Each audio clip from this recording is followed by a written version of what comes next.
Everybody, this is a Whiskey Quickie, and this is one that we've always looked forward to because every year they knock it out of the park. But this year, they had 2 releases.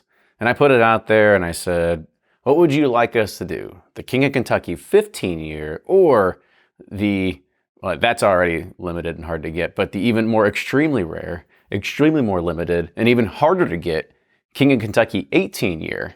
Most people said, well, I'm not going to see either, so you might as well just do the 18 year. Well, I'm glad you have a sample. I drank mine already. Well, they gave us one at the release, and I was like, I had to.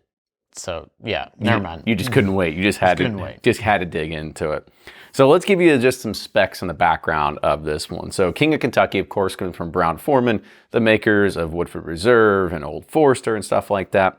And this is the first year that they ever did a second release of King of Kentucky. And this one was actually using 18-year-old barrels. And so this is, again, a very limited production run. It was Kentucky straight bourbon. And this one also... It was early times. It is. It is the early times recipe, which is... Recipes. It's no longer at Brown-Forman, but... 79% corn, 11% rye, 10% malted barley. Just in case you're wondering out there.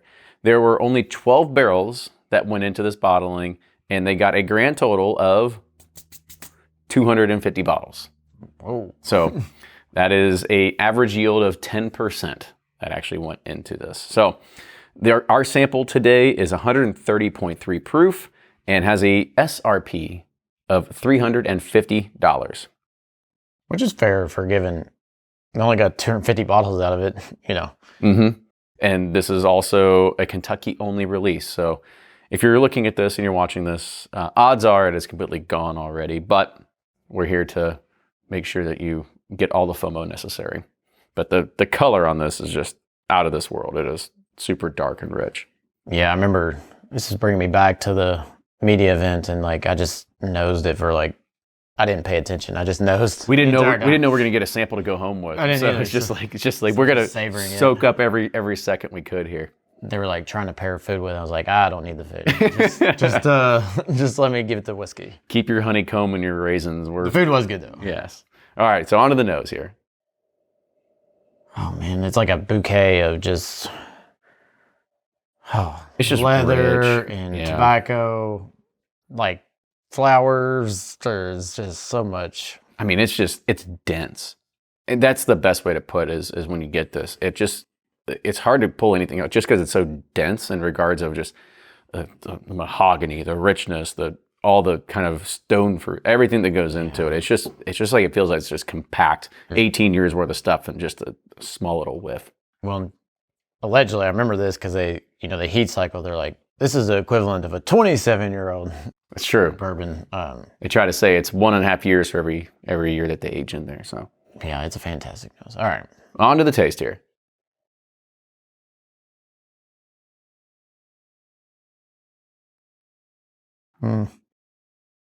It coats. It's just really rich and sweet. I thought you were gonna be like, it falls flat. It's dead. Yeah. No, far from it.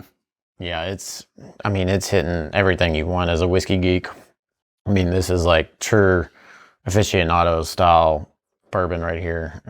The oak on this one is a good balance because it's not a bitter oak. It's not, because we've done other 18-year-old versions of whiskeys and reviewed them before, and that was almost a little too oak. This one is, yes, there is a good pronunciation of oak, but for me, like this hits all the check boxes for my tannin level here.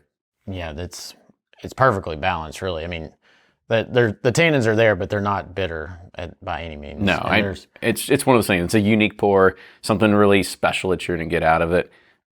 I mean, I'm a fan if I could ever find it, but of course I didn't find one of these either. Yeah, there's basically every fruit note you could ever imagine. Mm-hmm. Every spice note you could ever imagine, every creamy note you could ever imagine, and then just a really nice balanced oak to finish it off. So if it was the flavor wheel, but it was more like Wheel of Fortune where you just spin it and it just doesn't matter what it lands on, it's just $1,000 wedge. Yep, it's in there. All right, makes sense. So let's go ahead and rate it on the nose. 4 thumbs. I'll use my toes. All right, and the taste? Thumbs up. It's really good. And the finish?